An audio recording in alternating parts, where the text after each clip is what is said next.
How did you know if and when you wanted to have a child? A lot of my unmarried and married childless friends have asked me this question.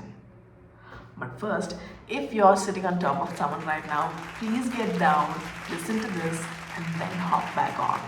Now, this can be a very sensitive topic for some people, so I want to give a disclaimer at first that this is in no way advice or cautionary tale. You can just consider this video a 32-year-old's ruminations on motherhood and individuality. To give you a brief background, I was pregnant at 22 and gave birth at 23. The day I got to know that I was pregnant, I was honestly quite confused because it was unplanned. I was happy in that moment and called my friends to break the news. I kept replaying the idea of whether or not to continue the pregnancy because I was quite young, and to be completely honest, I didn't really grasp the gravity of what I was getting into. I didn't have a lot of family support, and none of my friends were married or had kids for obvious reasons. So, all my information came from pregnancy books like What to Expect When You're Expecting and other articles that I read online. And although I gained a fair bit of understanding about my body, its changes, nutrition, all of that, there was little or no information at all about life after birth or about postpartum. Bottom line is that I made an uninformed decision. I gave birth 3 weeks before my due date, and my son was born with a heart condition, which meant an extended stay at the hospital. And all of this to say that my postpartum wasn't really great either. So, anytime someone asks me about motherhood, I make sure to share my honest experience. So, if you're someone who's tinkering with the idea of having or raising a child, here's everything I'd want you to consider. Number one, children are a lifelong responsibility. Once you have them, it's a serious commitment because you're then in charge of a whole other human being. Their life, their future, their education, everything. What you should be asking is if you and your partner are ready to take on such a huge responsibility.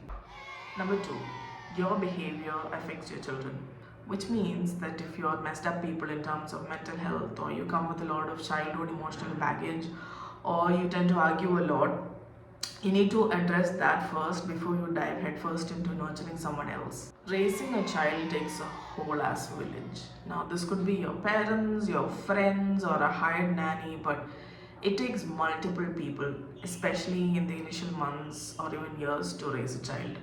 Now, I didn't mention a spouse or a partner because it's a given that they have to be there or they will be there. But for people, partners who are physically, emotionally unavailable for whatever reasons, that's a whole another thing.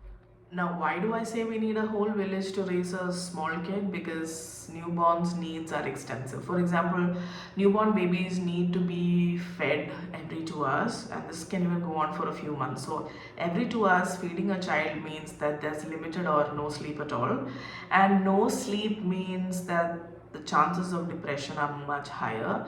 So, for example, if you want to go in for a shower, or if you want to sit down for a meal, or you want to go in for a quick nap, you need to make sure there are others who are hands on, who are happy to do the job, who will be there to take care of your baby. A hands on partner is great, but like I said, raising a child is a multi person job. Number four, and this is something I learned the hard way, do not expect too much of your parents. Now, parents, especially Indian parents, pressurize their kids into having kids. But chances are most of them are not really in the best of health to handle a child or even our postpartum self. This could be physical or mental frailties. A lot of them unwillingly take up baby duties and end up being bitter and sour with their children. And on the other side, there are parents who happily take up, baby duties, but they end up being physically weak. So in both ways, do not expect too much of them and make sure you're doing this for yourself and not for your parents. Because to be fair, it's an unfair expectation. Number five, children are expensive. Financially, physically, mentally, starting from hospital expenses to diapers to birth clothes to education, healthcare, and a bunch of other stuff like, I don't know, hobby classes, after school classes, birthday parties, yada yada yada. Children cost a lot. Physically, some women face health issues postpartum, and some of them are lifelong issues. Some women even die due to childbirth complications. In terms of your relationship with your partner, you might not be able to spend a lot of time with them like you used to, at least for a while. And all of this physical labor might lead to a lot of mental and emotional low as well. So if you're someone who has the means or the resources to cover most of these areas, then maybe you're sorted. But if not, maybe you should step back and reconsider. Number 6, where are you in your career? If you're someone who's focused on your career or someone who's just started getting into building it, think about the career break and if it is worth restarting. It might also be a smart option to consider your company's maternity benefits like paid leaves and creche facilities, especially for those people without family, partner, or nanny support. A lot of industries are competitive and exhausting and do not consider pregnant women, which again is completely unfair. From personal experience, I do know that industries like media, marketing, sales, advertising, beauty, etc. do not really have pregnant women or returning mothers on the top of the list. Number 7, and this is the last one and kind of an important one, are you doing this to make up for something else? Like, for example, a sad childhood, an absent parent, feeling lonely in your relationship, and those with children, to give them someone to play with.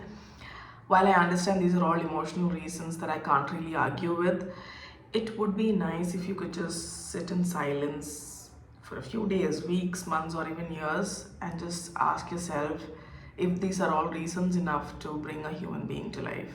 I love my son, and if I had a chance to undo everything and start fresh, I might do a lot of things differently. I might even choose to go child free. That's the power of making an informed decision. So, yes, I hope this video helped you, and share it with someone who you think might benefit from it. And I'll see you in the next one.